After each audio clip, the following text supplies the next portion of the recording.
MCom के बच्चों के लिए 5 पेपर हैं, जिसमें से एक पेपर है कॉस्ट एंड मैनेजमेंट ऑडिट। ये 9th पेपर है आपका। हम आगे अपनी बात करें तो हम ये देखते हैं कि अब तक आपने सभी लेखे के संबंध में सभी जानकारी रख रखी है। खाते कितने प्रकार के होते हैं, ट्रेडिंग अकाउंट किस तरह से बनता है, इनकी एंट्रीज़ किस तरह से की जाती है। एंट्री कर ली तो आपने लेजर किस तरह से बना लिया, लेजर बनाया आपने, ट्रायल बैलेंस बना लिया, trading account, profit and loss account, balance sheet, ये सभी लेखे आपने अब तक पढ़ लिए। इसके अलावा आपने फाइनेंशियल अकाउंटिंग, स्टेटिस्टिक्स पढ़ा, income tax, cost accounting, financial management और टैक्सेशन, ये सभी पेपर्स आप पढ़ चुके हो और प्रीवियस में भी आपने बहुत से पेपर पढ़े। इन पेपर्स में हमने ये देखा कि भाई लेखें किस प्रकार से रखे जाएं, वो किस नियमों के आधार पर रखे जाते हैं, लेखा प्रणाली कौन सी अपनाई जाती है, दोहरा लेखा प्रणाली अपनाई जाती है, डेबिट क्रेडिट आप करते हैं, ये सारे नियम हमने अब तक देखे। अब कहीं ना कहीं ये चीज़ पैदा हुई कि जब हमने इन समस्त लेखों को रख लिया है तो क्या ये लेखे सही रखे गए हैं या नहीं, सही तरीके से लिखे गए हैं या नहीं। उसके लिए इन लेखों की जांच का प्रश्न सामने आया। अब जब इन लेखों को रख लिया गया है, इनकी जांच किस तरह से की जाए, तो इसके लिए अंकेक्षण की आवश्यकता को महसूस किया जाने लगा। अब अंकेक्षण क्या है? अंकेक्षण जो है वह हिंदी में अंकेक्षण और अंग्रेजी में ऑडिटिंग है। इसकी उत्पत्ति लैटिन भाषा के शब्द आडायर से हुई है और जिसका अर्थ होता है सुनना। प्राचीन समय में यह होता था कि जो व्यक्ति हैं, जो कि साधारण व्यक्ति हुआ करते थे, छोटे मोटे अपना कारोबार रखते थे, वे अपना लेखा रखते थे, लेखा पुस्तकें रखा करते थे, तो वो चाहते थे कि भाई हमारे इन पुस्तकों की एक निष्पक्ष व्यक्ति के द्वारा जांच हो। तो वे क्या करते थे, अपने हिसाब किताब का जो ब्यौरा होता था वो उसको सुना दिया करते थे, एक नोट के रूप में उन्हें बता दिया करते थे। और वह क्या करते थे, अंकेक्षक जो होते थे वो उनको सुन लिया करते थे और सुनने के आधार पर ही वो ये डिसीजन ले लिया करते थे कि हाँ भाई लेखे सही ढंग से रखे गए हैं या नहीं रखे गए हैं।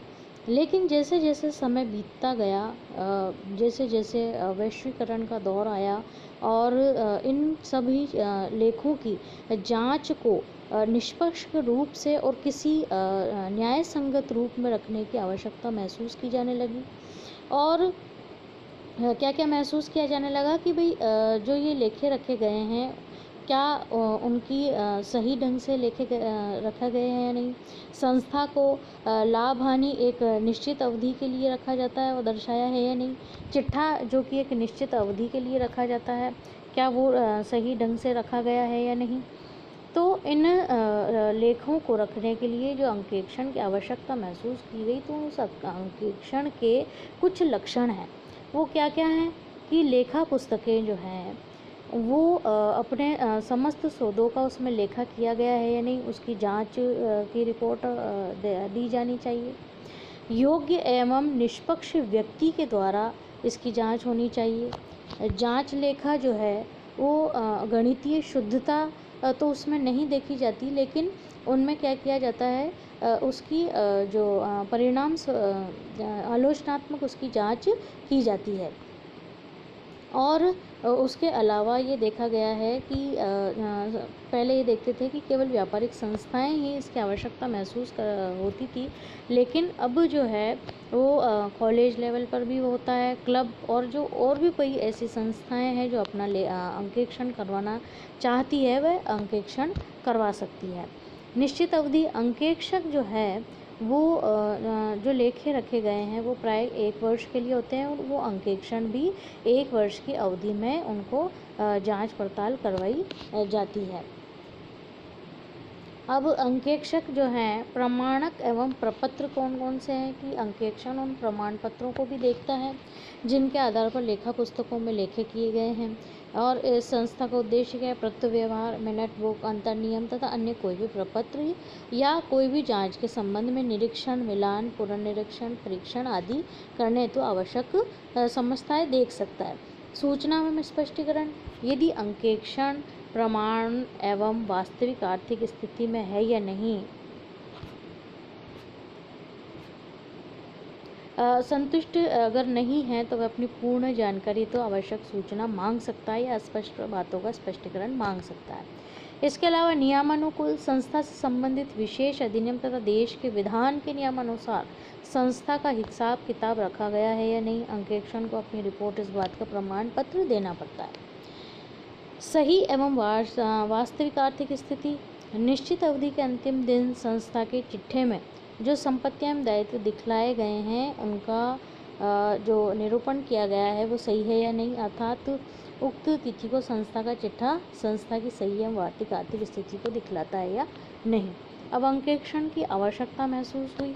अंकेक्षण की आवश्यकता इसलिए महसूस हुई कि वही अपने लेखांकन में जो लेखे रखे गए हैं इनकी सत्यता, पूर्णता और नियमानुकूलता का ज्ञान प्राप्त किया जा सके। जैसा कि हमने पहले भी आपको कहा है कि जो भी चिट्ठे रखे गए हैं, जो भी लेखा रखा गया है वो नियमों के अनुसार रखा गया है या नहीं, इसकी जानकारी अंकेक्षण के अंतर्गत ही मिल सकती है।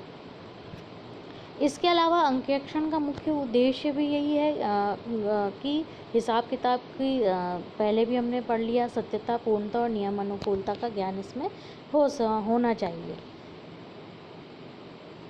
सहायक उद्देश्य क्या है? जब अंकेक्षण के कुछ सहायक उद्देश्य पूरे हों, अर्थात इस बात की जांच की जाए कि कोई छल कपट तो नहीं हुआ है तथा हिसाब किताब में कोई अशुद्धि तो नहीं है, इसलिए अंकेक्षण के आवश्यकता महसूस हुई। क्या है? त्रुटियों को ढूंढना।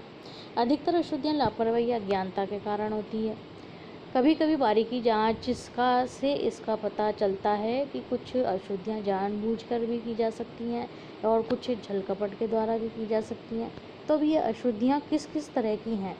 एक तो पहली आपकी आती है भूल की अशुद्धि। ये वो अशुद्धि है जिसके अंतर्गत यदि लेखा जो है वो लिखने से ही रह गया तो वो भूल की अशुद्धि कहलाएगी, क्योंकि उसका जो प्रभाव है वो किसी पर भी नहीं पड़ेगा, क्योंकि जब उसकी जर्नल एंट्री ही नहीं हुई है तो आगे उसका कुछ भी पता नहीं लग सकता।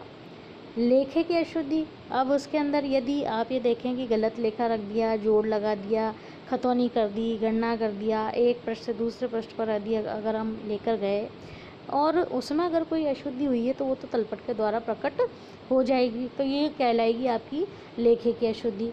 क्षतिपूरक अशुद्धियाँ कौन सी होती हैं? क्षतिपूरक अशुद्धियाँ वो अशुद्धियाँ होती हैं जिसमें कि कुछ मान लीजिए एक खाते को डेबिट करना था 225 रुपये से, उसके बजाय उसको कर दिया 25 रुपये से, जबकि एक अन्य खाते के अंदर 625 रुपये को क्रेडिट करना था, जबकि उसको कर दिया वो 425 रुपये से।